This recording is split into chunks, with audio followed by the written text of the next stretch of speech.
പ്രിയമുള്ളവരെ, ഞാൻ അഡ്വക്കേറ്റ് നൗഫൽ കളത്തിൽ. എല്ലാവർക്കും എൻ്റെ സ്നേഹാഭിവാദ്യങ്ങൾ.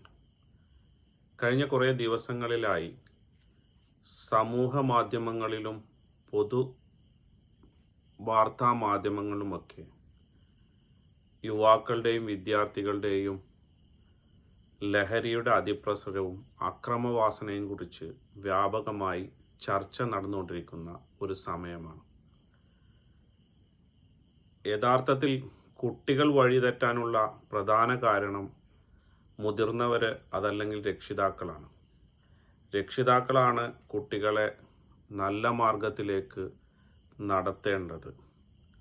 അത് പല രീതിയിലും അവർക്ക് നൽകുന്ന വിദ്യാഭ്യാസം, അവർ വളരുന്ന സാഹചര്യം, മതപരമായ കാഴ്ചപ്പാടുകൾ, ചുറ്റുപാടുകളൊക്കെ ഒരു സമൂഹത്തിൽ ഒരു വ്യക്തിയുടെ വ്യക്തിത്വത്തെ വളർത്തുവാൻ വലിയതായി സഹായം ചെയ്യുന്ന ഒരു സമയവും ഒരു കാലഘട്ടവുമാണ്.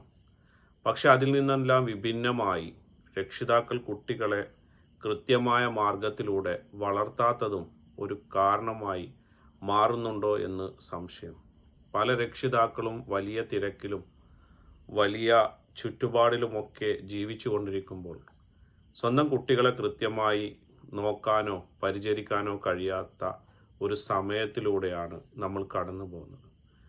ഓരോ രക്ഷിതാവും അവർ പോകുന്ന സ്ഥലങ്ങളിലേക്ക് തൻ്റെ മക്കളെയും കൂട്ടിക്കൊണ്ടുപോയാൽ, അവർ പോകുന്ന യാത്രകളിൽ മക്കളെ കൂട്ടിക്കൊണ്ടുപോയാൽ, പല മക്കൾക്കും ഡ്രൈവിംഗ് അറിയാം, അവരെ ഡ്രൈവറായി കൊണ്ടുപോയാലും നമ്മൾ പോകുന്ന സ്ഥലത്തൊക്കെ നമ്മളെ മക്കളെ കൊണ്ടുപോയാൽ മക്കൾക്ക് നമ്മുടെ പ്രയാസങ്ങൾ, പ്രതിസന്ധികൾ, ബുദ്ധിമുട്ടുകളൊക്കെ മനസ്സിലാക്കാൻ കഴിയും. അതുപോലെ തന്നെ കുട്ടികൾ പോകേണ്ടുന്ന ഇടത്തൊക്കെ രക്ഷിതാക്കളായ നമ്മളും ഇടയ്ക്കൊക്കെ പോകുന്നത് നല്ലതായിരിക്കും. കുട്ടികളെ മാത്രം അതല്ലെങ്കിൽ വളർന്നു വരുന്ന തലമുറയെ മാത്രം കുറ്റം പറഞ്ഞ് മാറി നിന്നാൽ നമുക്ക് പുതിയ തലമുറയെ നല്ല രീതിയിൽ വളർത്താൻ കഴിയില്ല എന്നുള്ള ഒരഭിപ്രായം നിങ്ങളുമായി പങ്കുവെക്കുകയാണ്.